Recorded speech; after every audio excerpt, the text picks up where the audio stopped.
So you load up Bannerlord, and you're wondering, what's the best culture in the game, or what's the best cultural bonuses?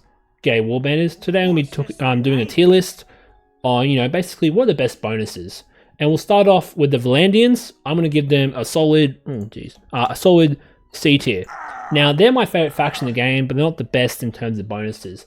5% more renown for battles. That's a bit pretty marginal, not really useful. 15% more income while serving as a merc.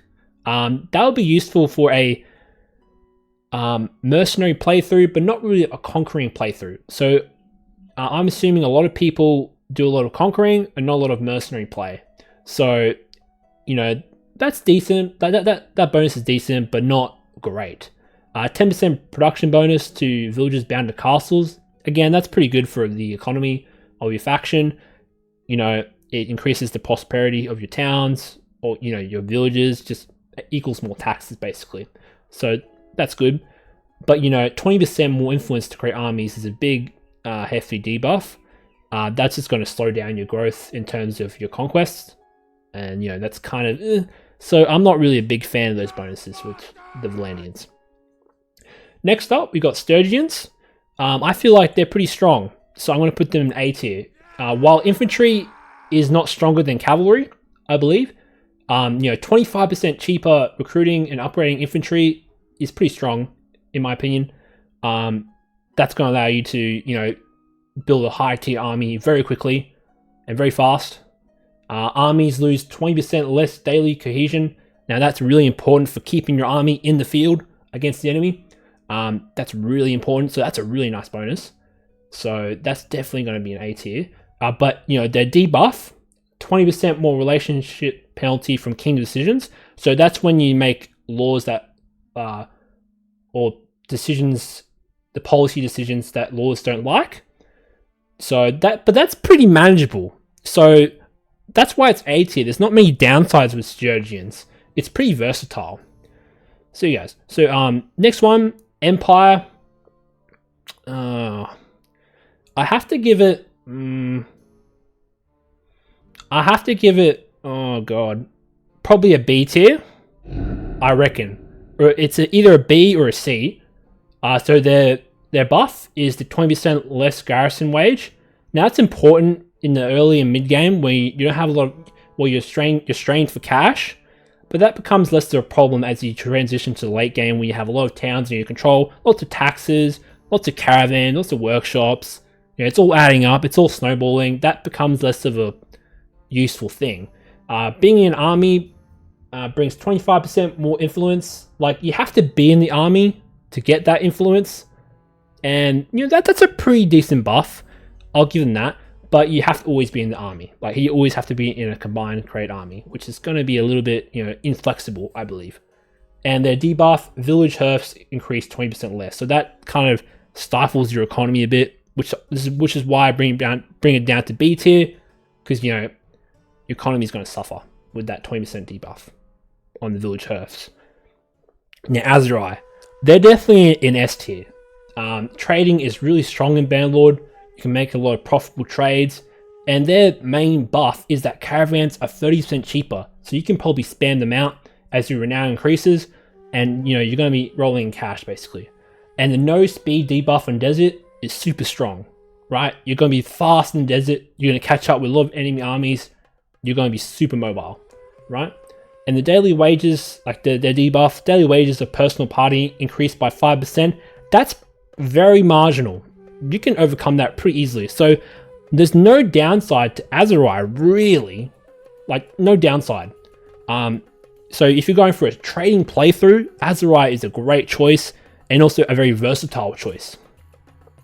Okay, continuing on, we have the Khuzaits. So Khuzai's, I'm going to give basically horse boys good. I'm going to give them B tier. Because there's a really bad debuff in there I don't really like. But we'll start with the buffs. So recruiting and upgrading mounted troops is 10% cheaper.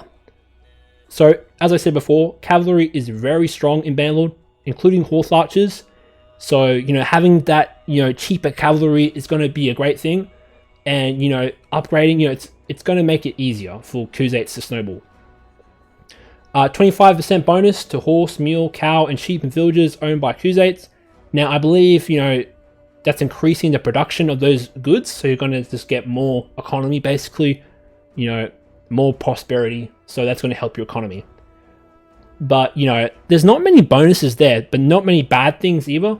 Oh, no, sorry, there's the big bad thing. 20% less tax income from towns, and that's a big decrease, and I don't really like that. I feel like that debuff is not worth, the 10% cheaper upgrading of mounted troops or recruiting. It's just not worth it, guys. So that's why they might be in C tier, guys, but I'm going to put them in B tier because cavalry is pretty strong in Bannerlord. And now we have the last factions. People love this faction, Battanians, with their fine champions, and I believe they're pretty strong. Like not OP, but I've got to give them A tier because this 50% less speed penalty and 15% more sight in forest is really strong. You're going to be speeding through the forest. 50% less speed penalty through forest. You're going to be speeding around the forest, man. It's nuts. You're going to be like guerrilla warriors, man. And, you're going to catch up to armies. You're going to be, defeating enemies in detail all over the place if you're operating in these forests. And, towns owned by Battanian rulers have +1 militia production. Now, that's kind of not that great. Like, militia not going to be your bread and butter for your garrisons. Like, they'll be your padding, like, against the enemy. Like, they're basically peasant troops. So that's really like a really, tiny buff. And then we have a 10% slower build rate for town projects in settlements, which isn't that bad. Like, you're not going to be worrying about how fast you can build these town projects and settlements, really. So that's not really that bad. Not that bad compared to the 20% less tax income from towns, because I feel like towns are going to be your main source of income. Well, one of your main big sources of income. So yeah, guys, that's the entire tier list. There's definitely some contention there, I believe. They can all shift around, but that's my final list, guys. So if you have any thoughts or comments or disagreements, please put them in the comments.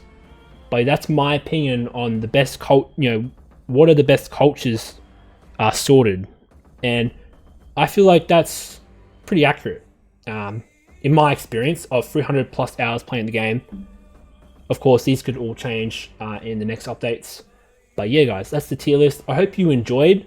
Please like and subscribe for more content, more Bannerlord videos, more warband videos, and I appreciate the support. Thanks, guys. Bye.